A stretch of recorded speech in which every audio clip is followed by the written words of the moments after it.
when your phone's about to die, by the way, Uber raises the price on you. And it's because it knows that you're going to have more urgency to order that Uber, right?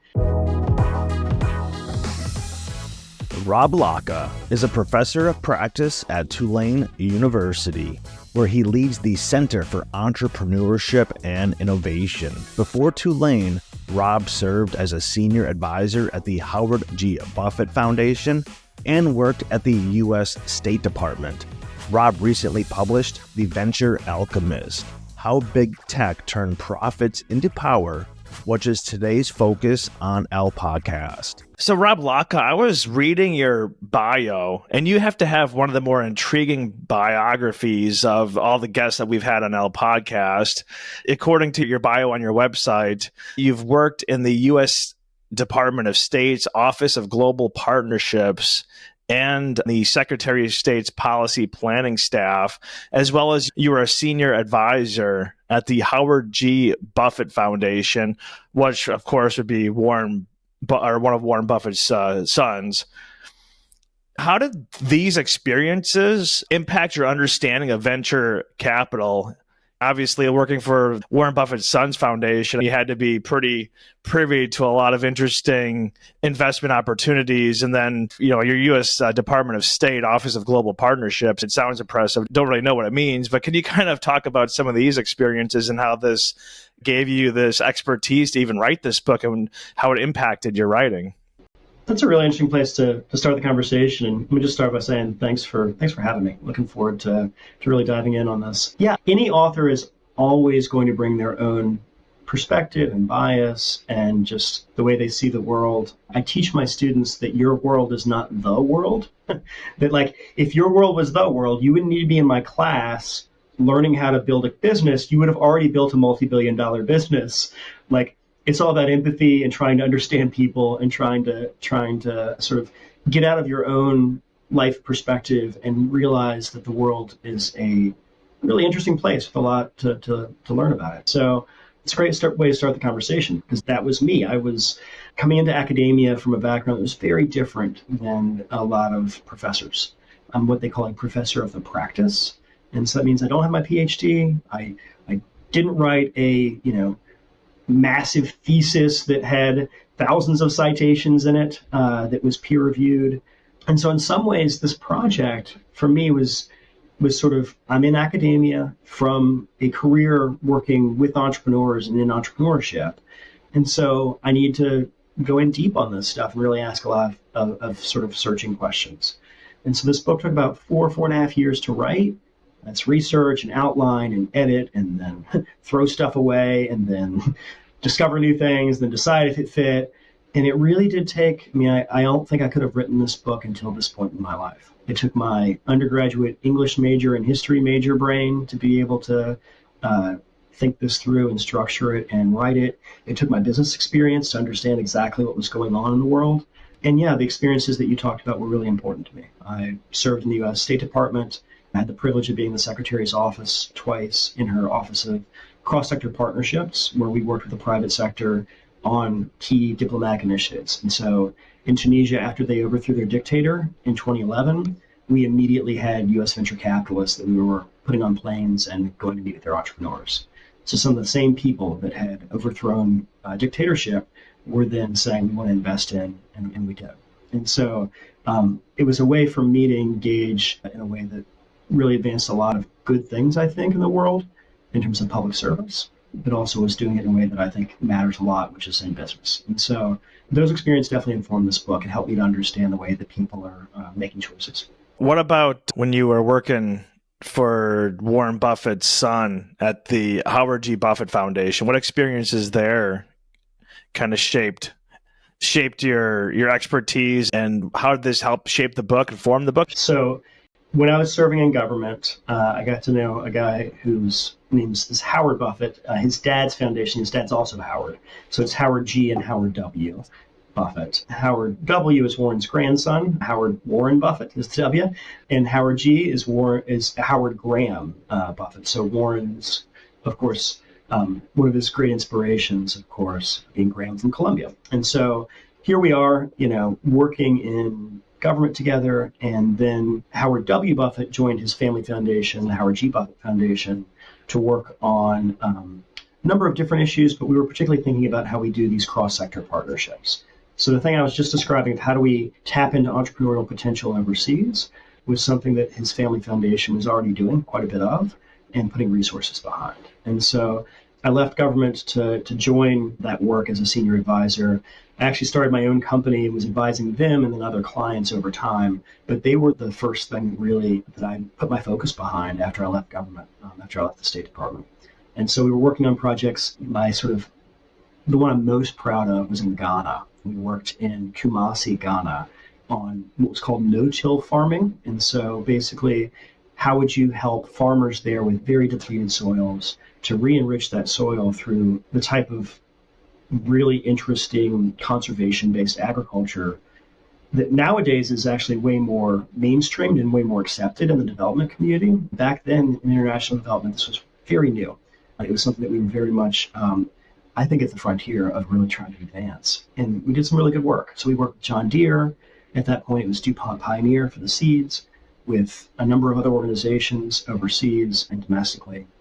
And we built this cross-sector partnership.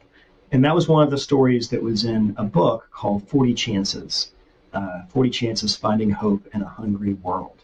And that book came out while I was working at the foundation. It's 40 different stories, 40 chances. And it's a great lesson for all of us, the idea being that we each have about 40 years in our working life, 40 chances to be able to get it right before we hand it off to the next generation. And I think when you look at your life in that regard, you'll take more risks, you'll think more carefully about each year and about how you're leaving an impact in the world. And that's something that I've always deeply believed, is that you only get to go around once, and you might as well do all you can to really make a difference and have that impact and do so in ways that scale. And of course, business is the best way to achieve that. And so that's always been my work and my contribution in many ways. But I had a chance to work with them not only on the work that was then showing up in the book, but then on the storytelling of the book itself. And so 40 Chances was a really amazing experience working with them on that book. It became a New York Times bestseller, and we got to travel all over. And so when I was thinking about my own book project, I had that in mind. I had the experience that I had from working with them, and I wanted to tell stories. And so I didn't tell 40 of them. I had 15 chapters, not 40. But I did sort of break it apart in that same sort of really trying to get those stories out there in a way that's really, really easy to understand. And the same way if you're sitting sort of at your grandmother's knee and you're hearing the story, she's not going to use technical terminology. She's going to tell it to you in a way that you just get it. And so that was the way I wanted to tell these stories. And I wanted to have the complexity and the nuance for anybody wanting to go deeper. And so I did bring that sort of academic perspective where the book has 1,902 citations. And so anybody who wants to check my sources and go in deep on the research, I wanted to include that as well. And so, yeah, that work really was very influential in leading to this book. Like I said, I don't think I could have written this prior to when I did. Yeah, talking about when you're at the State Department and you go into these countries, you mentioned like Ghana and have like these venture capitalists. How does going into like say Ghana as a venture capitalist, how does that model differ from the venture capitalist in the U.S. that you talk about in your book, with Uber and Travis Kalanick and a lot of the other, Airbnb famous ones, where it's basically grow at all costs. Who cares about profits? Just care about revenue, care about growth. What's the whole motto of Silicon Valley? Move fast, break things. I mean, really kind of who cares, right? Is that model the same when you're in Ghana, or is that model significantly different? Like, how does it differ? So I'll say two things about this. One, Secretary Clinton always used to say that talent is universal, that opportunity is not. And I think that that's really a sort of profound thought. If you actually believe that, if you think that all men are created equal, and that talent's universal, and that's not just a sort of American birthright, that idea is actually something that's true universally. That talent is universal, that all men are equal, and we all deserve the same rights. That idea then has a deep influence on where you're looking to find that talent and how you think that others have missed finding talent. And so if you really believe that in your heart, that changes the way that your brain works. Because you then will check your own biases to know that you're not just looking for something in your own backyard. You'll think about the young entrepreneur that never had a chance that's overseas. It's the idea that you don't have to just go to Silicon Valley because that's where all of the top talent will be. It's that top talent could be in rural Appalachia, or it could be in rural Ghana. And I think that notion around human potential and around the idea that, like, American exceptionalism is not about who we are from what Warren Buffett would call the ovarian lottery, the good fortune that we happen to be born here, right? But actually, it's about the culture and the way that society embraces risk, and the way that democracy encourages free markets, and the way that capitalism can work in a way that's both free and fair, where it's not just where winner take all and all of the people who are the few who have the resources are the ones that win, but actually everybody has a chance at that in one lifetime.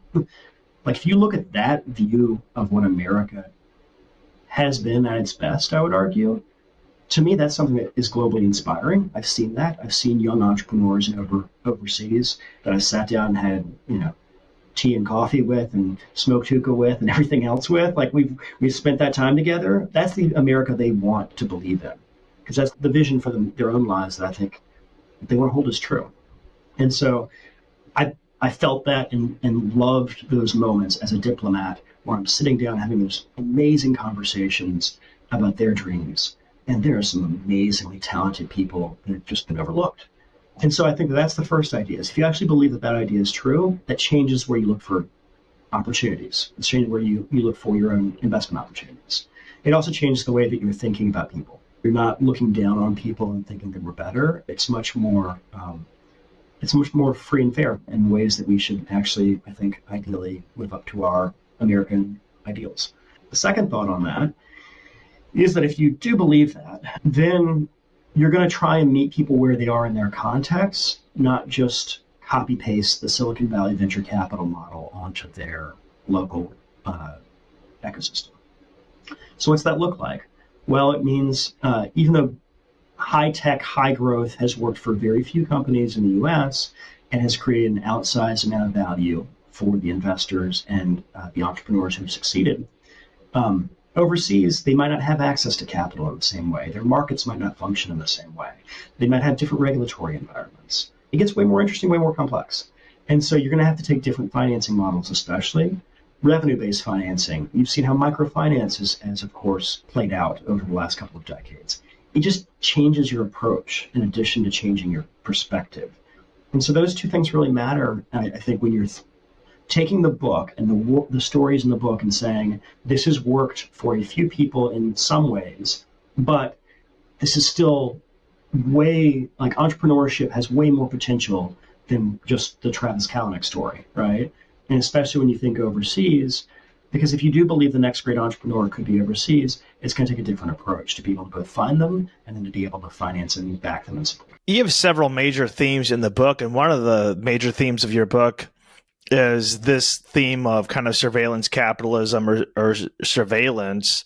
You talk a lot about Google, talk a lot about Facebook. I mean, Facebook was started where basically Zuckerberg hacked into the Harvard servers and created Face Mash, where he was comparing, mostly it was women comparing, who's hotter compared to other women. And then Google was started by a government grant.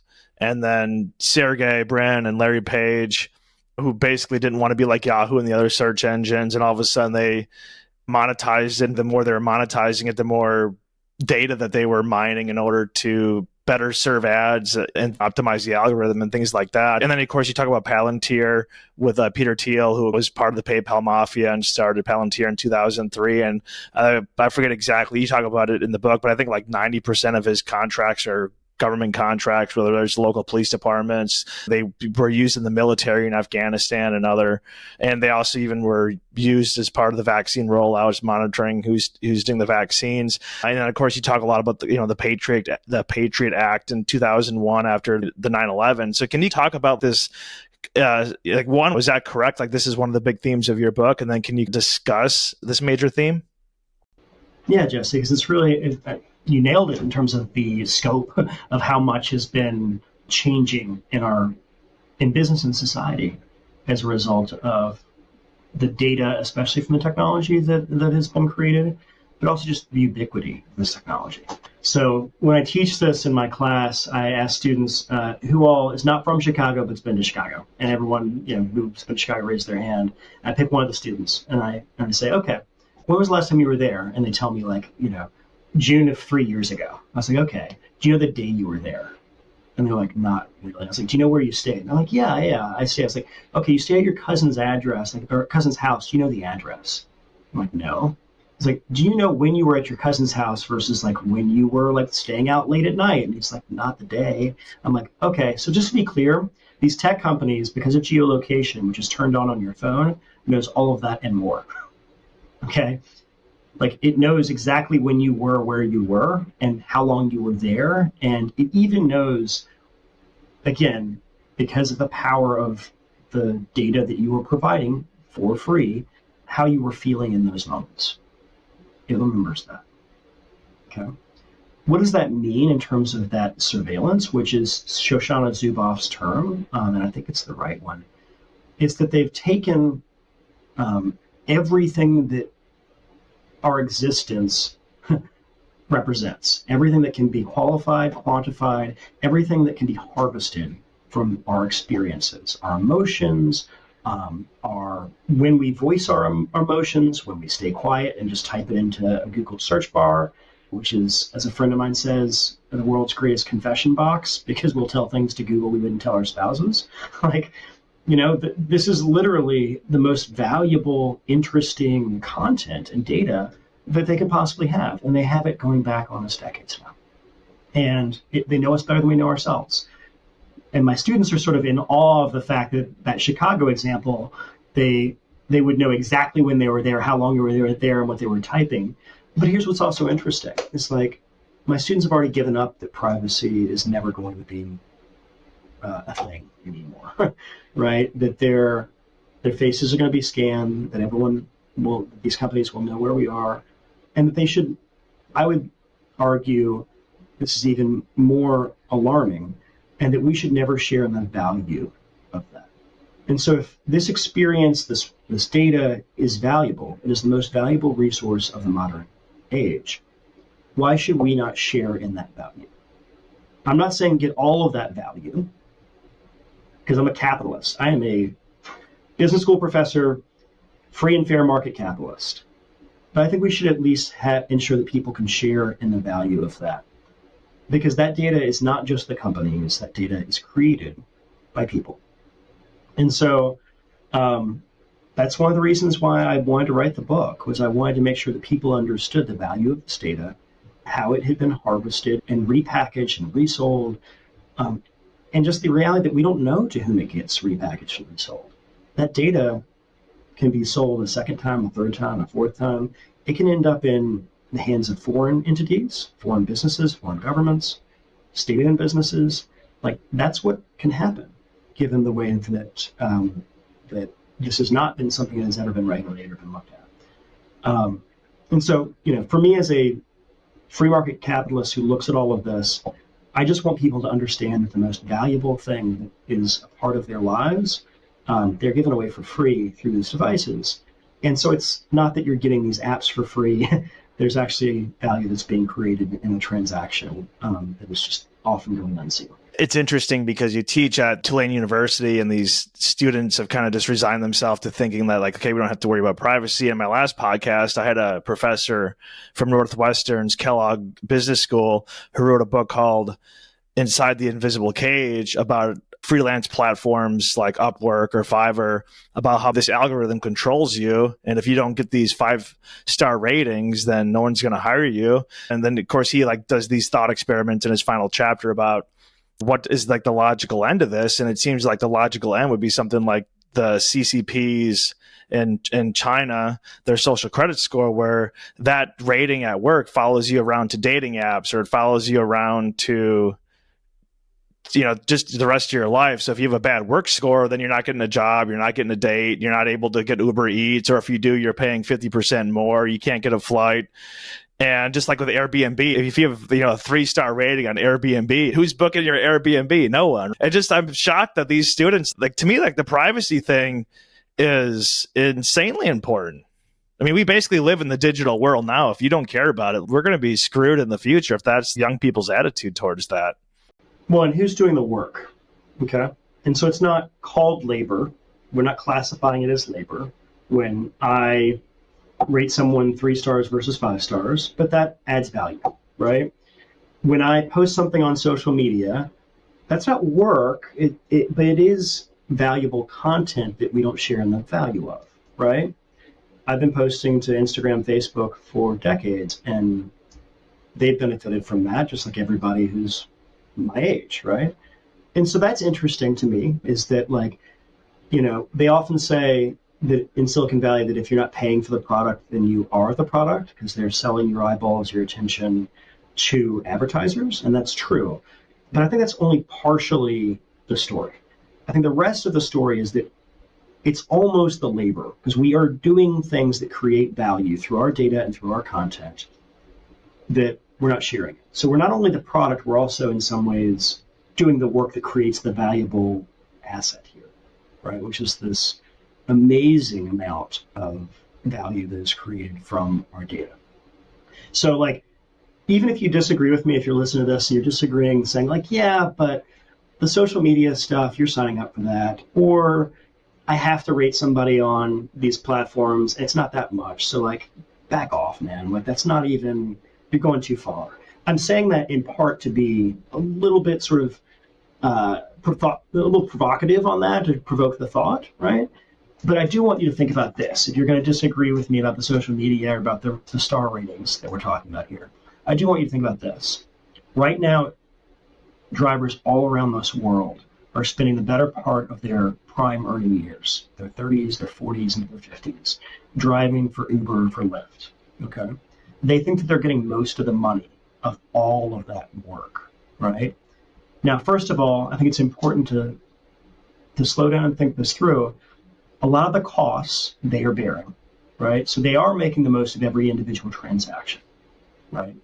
But they're bearing the cost of the car, the insurance, the flat tires, when someone pukes in the back of the car, all of those things. They're the ones cleaning up, and they're the ones doing that work, right?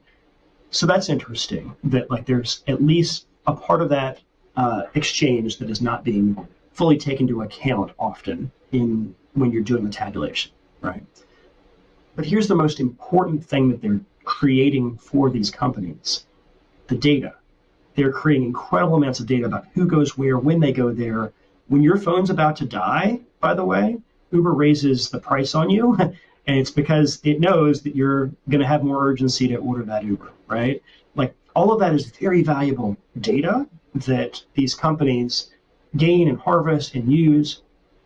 And that data is what's actually the most valuable asset long-term. Why?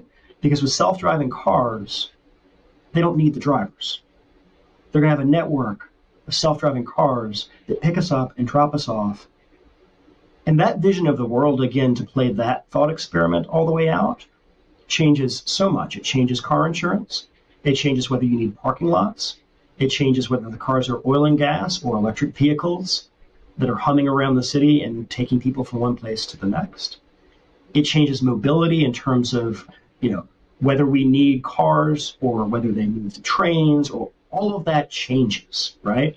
We don't need parking lots downtown because we're not driving our cars and parking there all day. We're going to get in an Uber or a Lyft or whatever the company is, and not that space then gets to be repurposed, right? All of this shifts in the next 2 decades as self-driving continues to become more mainstream in this model, in this way of the world, right?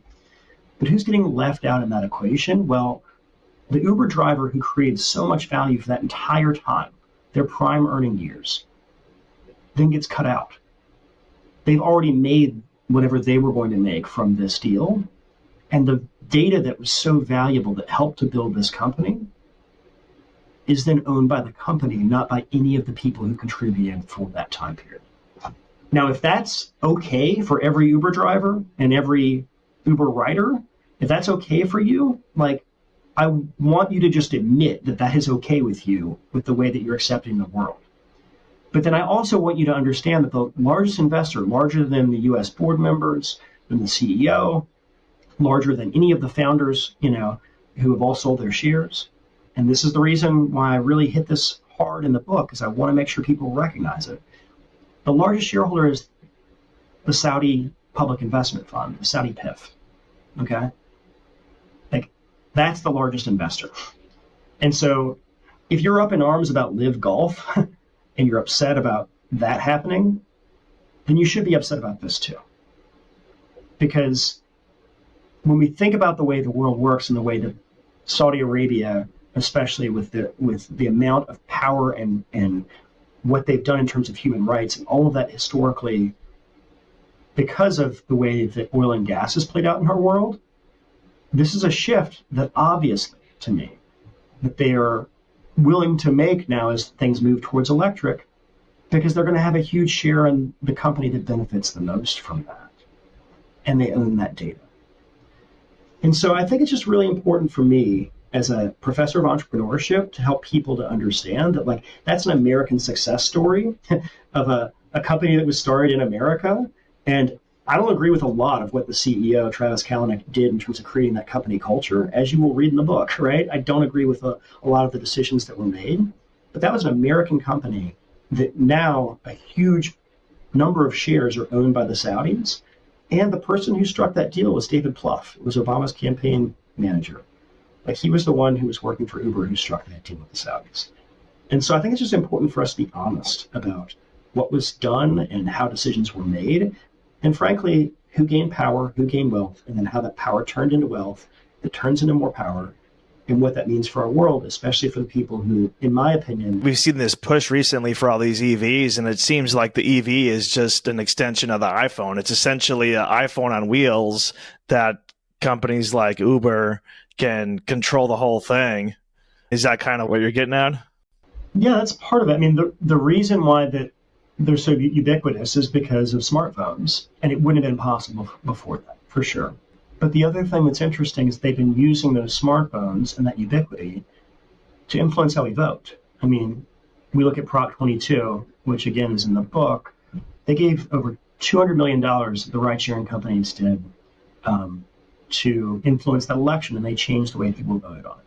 The polling showed that people were, basically what had happened was that it had been taken to the voters after legislators had said there should be, that people who were driving for Uber should have the same benefits as employees, which means health benefits, which means labor protections, which means protections in cases of sexual harassment, which contractors, 1099 employees, generally do not have in the same way.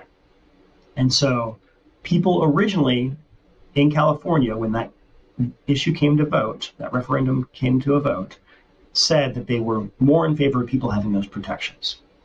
And then these companies, Uber in particular, gave a lot of money to run a PR campaign to change people's minds on that. And they used people's devices. They ran ads through the devices. So your Uber app basically became a marketing tool for them to get you to vote the way that they were encouraging you to vote. And we saw the shift. I mean, that's what I have in the book. It's the way that the data show people change their minds. They voted a different way than the way that the polling was showing just a few weeks before. And that amount of money in politics, over $200 million, is incredible amount of money to influence an election. And I think it's really important for us to recognize is that in a democracy, that right now money is speech. It's considered free speech. And so these companies can give as much as they want to through super PACs to run these types of campaigns. And right now, I mean, just to look at it squarely, J.D. Vance is the vice presidential nominee for the Republican Party. J.D. Vance was fifth in a field of 5 in the Republican primary for U.S. Senate, literally just 3 years ago. Okay, so this guy, we wouldn't be talking about in politics at all. Like, he would not be on the scene as a vice presidential nominee, he wouldn't even have been in the conversation. He was fifth in the field of five. And the reason was because 3-1, people disliked him because of him being anti-Trump. 3 times more people said that they disliked J.D. Vance for being anti-Trump than any other issue that they disliked him in the Republican primary in Ohio for its U.S. Senate campaign. 3-1. It was anti-Trump.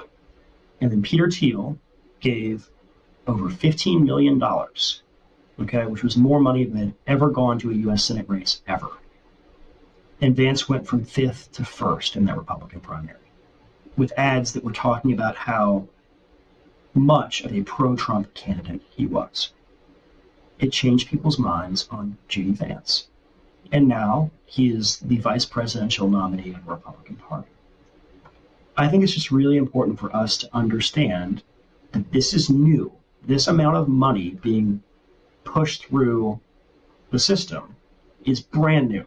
It's very recent. Peter Thiel gave $1.25 million to support Donald Trump in 2016. He gave over, so it was 16.5, 17 million. It's in the book.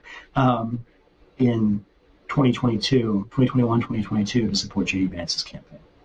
This is very new, and it's a lot more than it was even just a few years ago. Yeah, one of the more interesting things in the book that I found was when you were talking about the CIA's venture capital fund called In-Q-Tel. And the Q in In-Q-Tel is a reference to Q, the character from James Bond, who makes all the gadgets, right?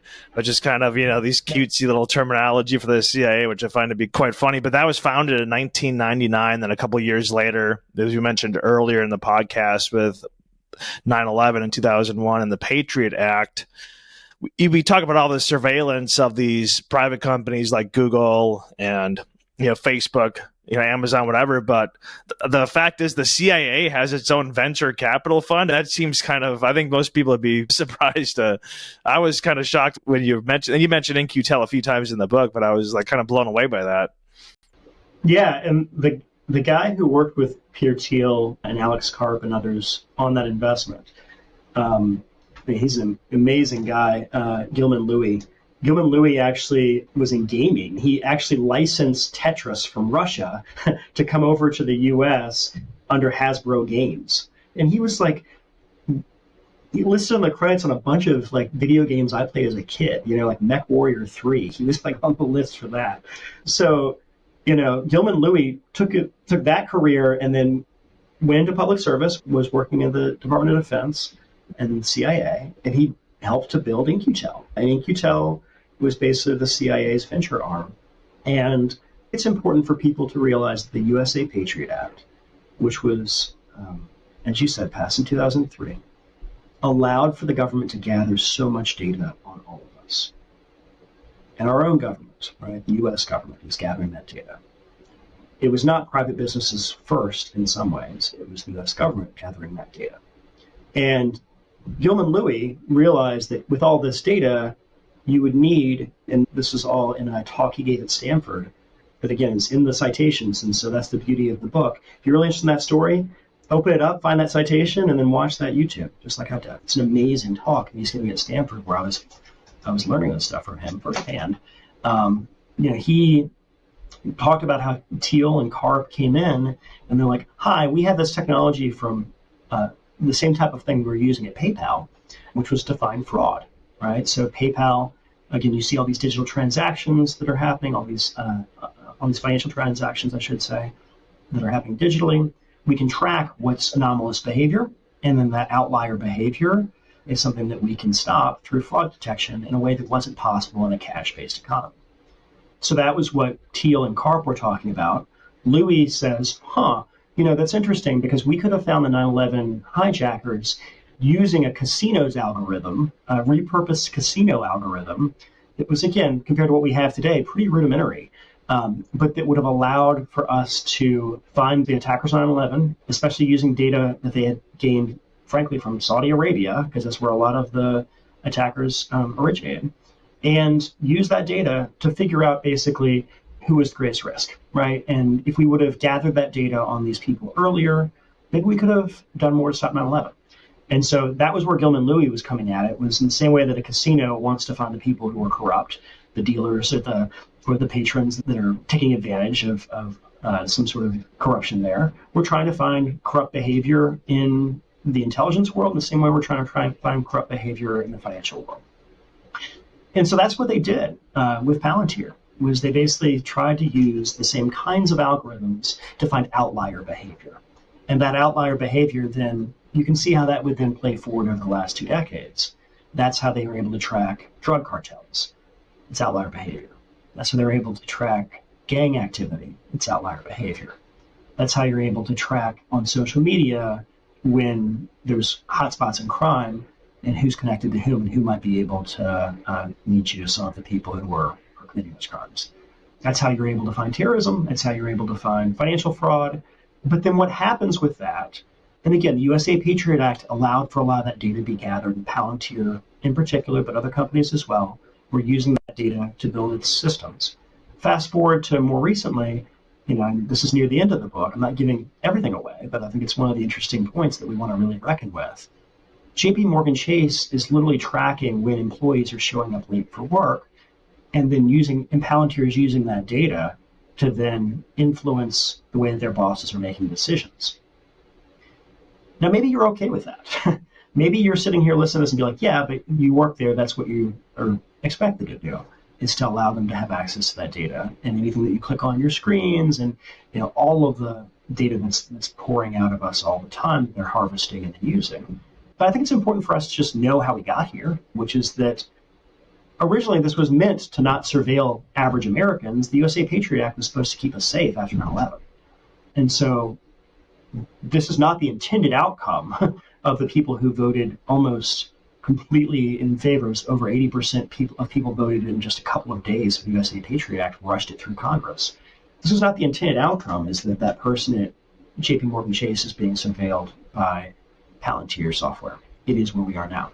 And so I think it's just important for us when we're thinking about the ways that we put laws into place that are supposed to do one thing. We need to have a reckoning, and that leads to different results. Elon Musk took over Twitter, bought Twitter, whatever. And of course, we've had all the Twitter files come out. And it seems like obviously there's a massive, collusion between the government and a bunch of other government intelligence agencies and Facebook and, Twitter, basically most of the social media companies. But where does the government stop and these corporations begin in the internet age? The internet was founded with DARPA, or maybe it's called ARPA at the time, but it was all created by the government. Google originally was created, on government grants, and then they took it private. But where does the government and these big tech companies, it just seems like they're almost one. I mean, basically the internet it connects all the computers together. So everything is one giant computer, right? It just seems like it's just one massive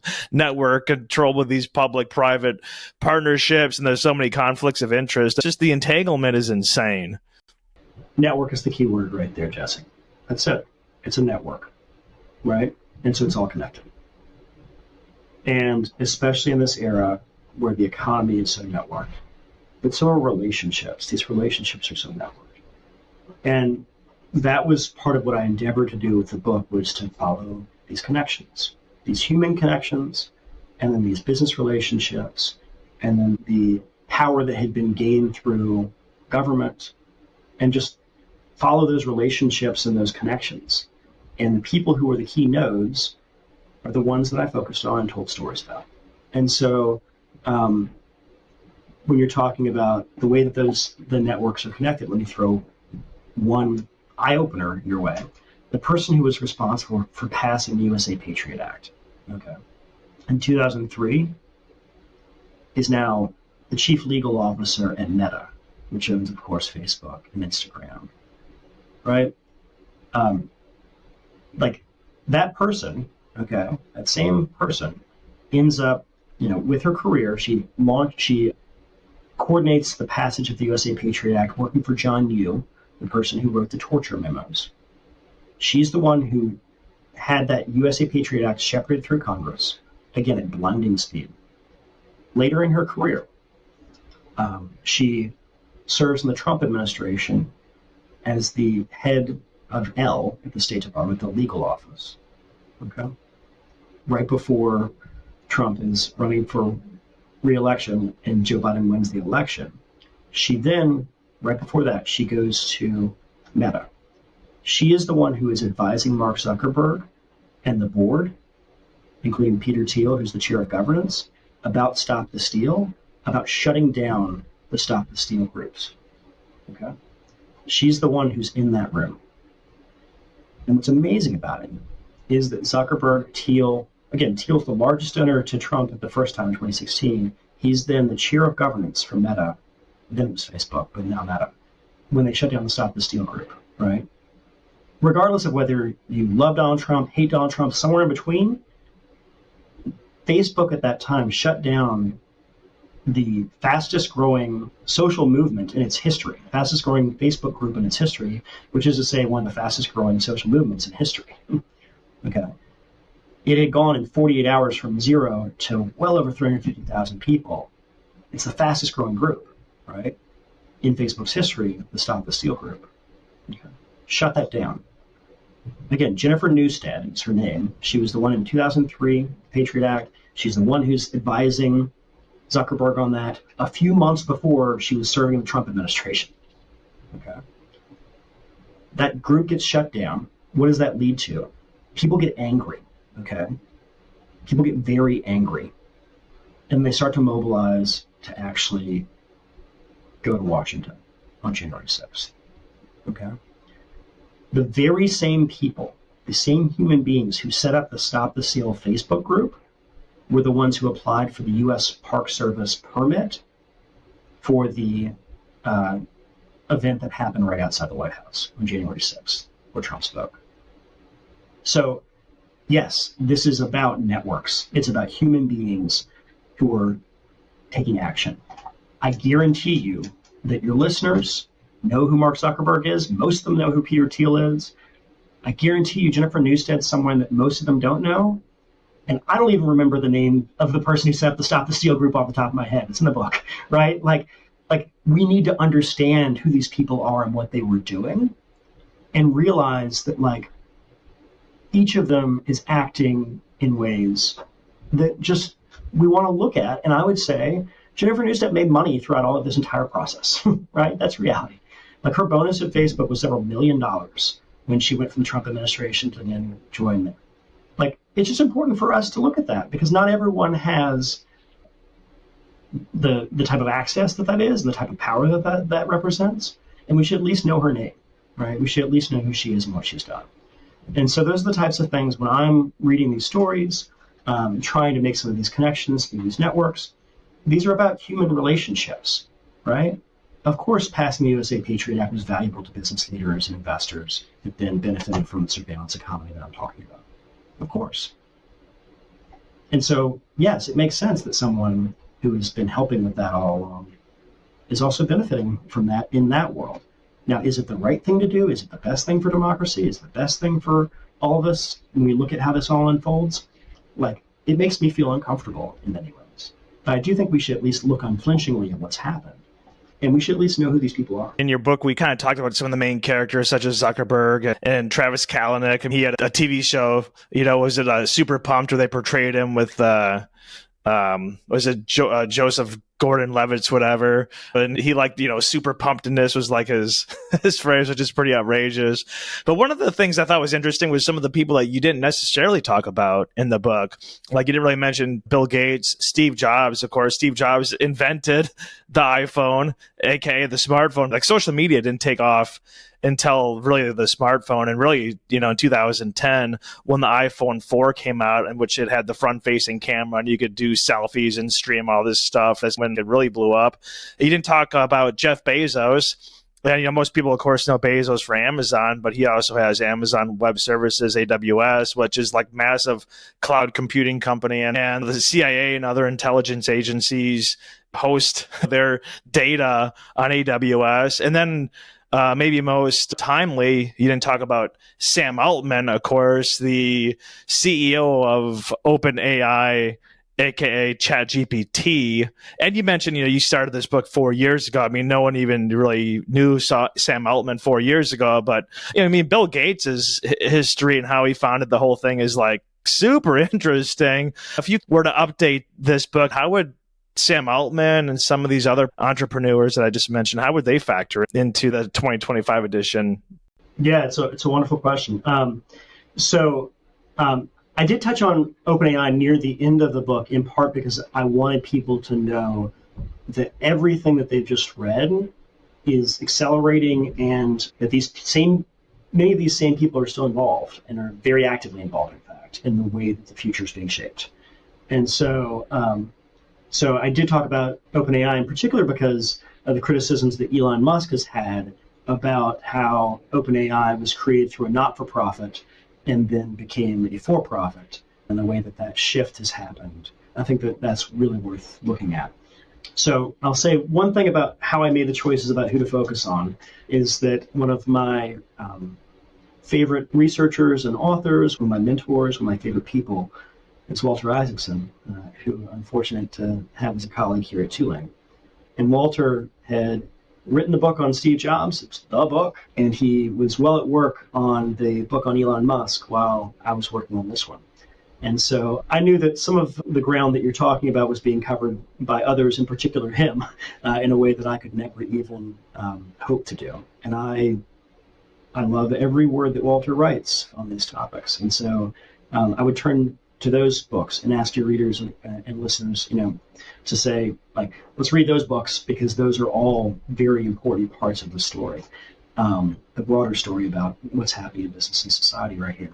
But to think about where's this go next, it's these same people. It's many of these same people that are actively involved right now. Like, there's a reason why J.D. Vance is Trump's vice presidential nominee. And the moment I would point to is that if we go back to June 5th of this year, Sachs hosts a fundraiser in his home in San Francisco. And it's this amazing moment where Sachs has previously supported Margaret F. Kennedy. He is supporting Ron DeSantis. And of course, Sachs, very active with the All In podcast and his own platform there, but is someone who has been a big supporter of Vance. And so he hosts this dinner, and Trump's there. And one of the questions that Trump asks, I think this was according to Puck News, was, who should my vice presidential nominee be? June 5th of this year. And they go around the table, and again, Silicon Valley, everybody says J.D. Vance. Now, here's what's interesting, Jesse. Doug Burnham is sitting there. He is literally in the running for the vice president, and they say it in front of him. Okay? When we think about the fact that J.D. Vance's career was started after Yale Law School with Peter Thiel at Mithril Capital. He wrote Hillbilly Elegy and got the book out there, while working for Thiel. He raised Narya Capital, which has, to your point earlier about the naming, and Narya, of course, coming from J.R.R. Tolkien, just like Palantir, just like Mithril, right? Some of these network connections are pretty obvious when you're connecting the different nodes in the threads, because they're all saying we're part of the same family, right? So Vance's Narya Capital received investment from many of the people who are now backing Trump. Narya Capital, of course, had initial support from Peter Thiel. And then, you look at how that sort of unfolds, David Sachs hosts this fundraiser, and everyone says Vance should be the guy, and then Vance is the guy. He's the one who Trump picks, over many others who are more traditional conservatives in that party, by the way. I think that's an important thing to talk about, is that Trump, and especially Vance, a lot of the things that they're saying and arguing for are not mainstream traditional conservatism, because if you look at the way that shift has happened, it's something that, frankly, Peter Thiel predicted on Halloween Day, on October 31st of 2016. He said then that even if Trump didn't win, that it was time to move beyond the dogmas of Reaganism. That's what he said in that speech in 2016. And then Trump won, and we saw what happened. And then, now here we are with Trump and Vance pushing for that agenda. And Vance, part of what he was able to say with that particular moment I was describing when he went from 5th to 1st in the Republican primary, right? What he was saying was, Trump is the best president of my lifetime. Okay? That means better than Ronald Reagan, because Reagan was president when Vance was born. And so that's really interesting, right? Is that Thiel called for the end of the dogmas of Reaganism in the Republican Party. Now Trump and Vance have sort of been the fulfillment of that. And this has happened in very short order. Like from 2016 to 2024 is not that long, right? When we're talking about the amount of money that's flowing through, the amount of influence that's going to be. And I think that that's really what my book tries to do, is say, where does this come from? Go all the way back to Stanford and sort of who these people were earlier, to what it meant for the Trump administration the first time, to where we are now in terms of this summer and looking ahead to the election. Rob, as your book is called The Venture Alchemist, How Big Tech Turned Profits into Power, you talk a little bit about the incentive structure of these venture capitalists, where basically they have the whole 2 and 20. They get 2% management fee generally, and then a 20% carry. How responsible are the venture capitalists behind the scenes pulling the strings like in Wizard of Oz? Basically, 50% of founders remain CEO after 3 years, 40% after 4 years, and only 25% of founders actually even make it to the company's IPO. All these founders are young. Like, a lot of them are college dropouts, like Zuckerberg, Bill Gates, famous. There's several more. They want these young guys that are impressionable, that are just going to work 20 hours a day, that don't really, they're kind of just naive. And like, Chamath, who's also on the All In podcast, you just mentioned that podcast, which I listened to, but like Chamath even says, years ago in a talk, I think at Penn State, that the VC is just a Ponzi scheme anyways, right? We are, make no mistake.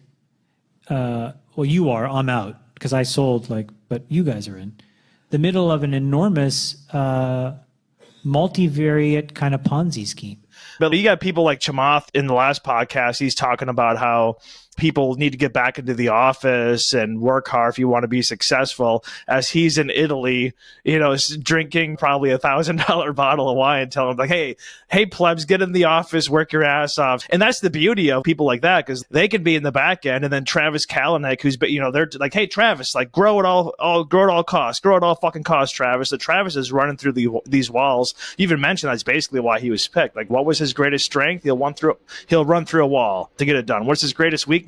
He'll run through a wall, right? Like, this is, but it's like the Mark Cuban quote. That's it. Yeah, it's like, right. But I mean, like, how responsible are these VCs that no one probably even knows who they are, and people just think they're like geniuses or whatever if they do know who they are? So,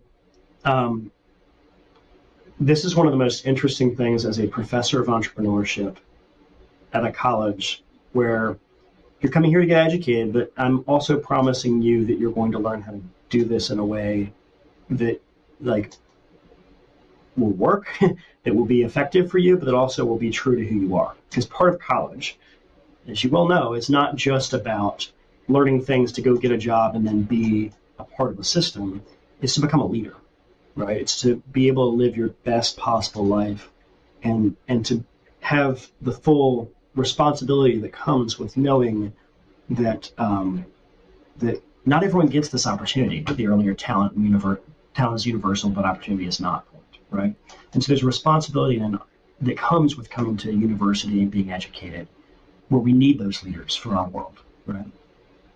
And so that's one of the points that I make early in the book, is that by dropping out of Harvard, Zuckerberg was then mentored by people for whom growth at all costs, ubiquity, even the word that he would always say was domination. That's how he would end meetings. It was domination, right?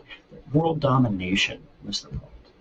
It wasn't profitability at first. It was to be everywhere, right? And then with data, that was very advantageous in terms of being able to gain the value eventually.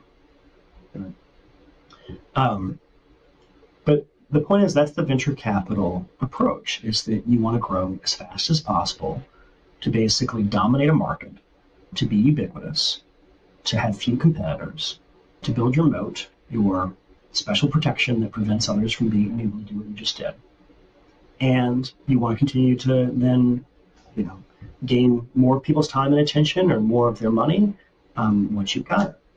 That's what venture capital prizes. And they're not trying to do that with every single company that goes to their portfolio. They know that most of them will fail. Instead, they want a few big winners that have those outsized gains.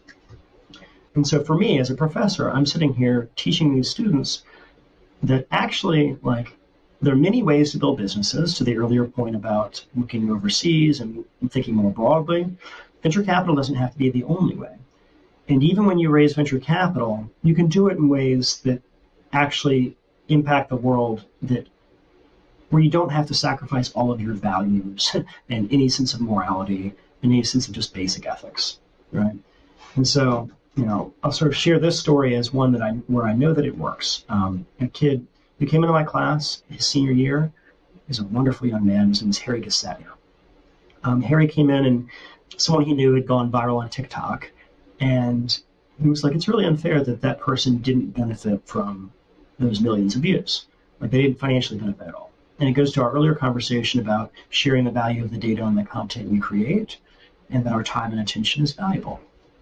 We were having those same conversations here at Tulane with Harry. And Harry then ends up building a company, and he calls it FanFix, F-A-N-F-I-X. And FanFix had an 80-20 model. 80% of the value that was created through the platform was returned to the content creators. 20% went to the platform. 80-20. Now, you may think that sounds very ambitious and very idealistic. It's the same way Cameo works. So anyone who's used Cameo, if Drew Brees is recording a birthday video for me, or a fantasy football, now that we're on football season, a fantasy football trophy video or whatever it is, hey, congratulations, Rob, for winning fantasy championship last year, which I didn't, but if that's the way that we're doing things, Drew Brees gets 80% of that, Cameo gets 20%. Like, this is a model that's actually starting to work out in the world. And it's way more fair to content creators. So Harry did that, 80-20, 80-20, 80-20. Every time that someone would sign up to subscribe to somebody else's content, the content creator gets 80% of that. Well, Harry's platform went gangbusters. It grew like nothing I have ever seen in one of my classrooms. And from when he was here in August starting to build the company, to then when he walked across the graduation stage, he built the company and he had a term sheet that he had sold the company. And I can't say the exact number, but he made very good money on that, made millions and millions of dollars off of that. But I think what's more important than even that is that Harry was then building it on his terms, and the company that bought him has backed him, and he's continued to grow the platform. And so he has dozens of employees working for him now. FanFix continues to grow. And just 2 days ago, FanFix announced that that the content creators have gotten $100 million from that work. And so that's really amazing. That's really profound, is that they've hit an amazing milestone where real people are benefiting from creating content. And Harry did it because he said that was the better approach, and that people would be attracted to that, right? That people would be attracted to a platform where people share in the value of the content they're creating. And so I think that that's one of the key points to me, is like, there are different models. I mean, Harry did raise a seed round from a few folks in December, but then when he went out to raise the next round, he ended up selling the company and then going on with the acquirer and continuing to grow it. And so, it's pretty awesome for a young man who's in his early 20s and only just getting started. And so I would say, when you're thinking about people who are real leaders right now, I look to that next generation. I look to Harry and what he's getting accomplished right now. So today's guest is Rob Lalka. He's the author of the new book, The Venture Alchemist: How Big Tech Turned Profits into Power. Rob, just two final questions. Where can people buy your book, get a hold of other works that you've done, where do you want to send people to? And then finally, after that, just leave us with a final thought related to your book or whatever's on your mind. Thanks, Jesse.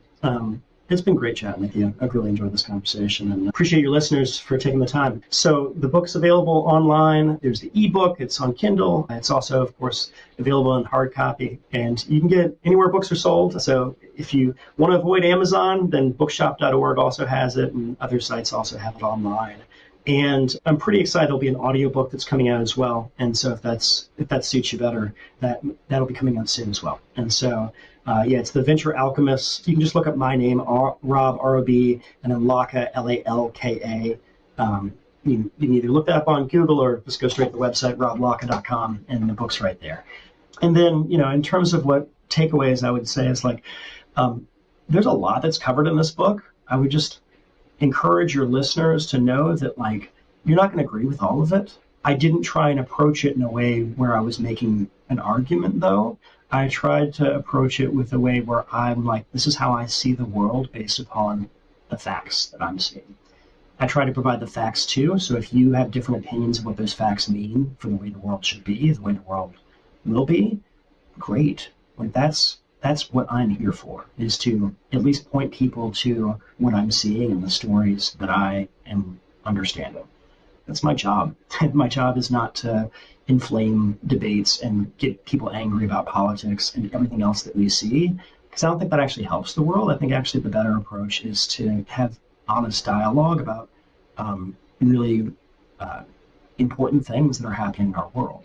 And so I'll close with how I begin the book, which is that I wanted to shed more light than heat.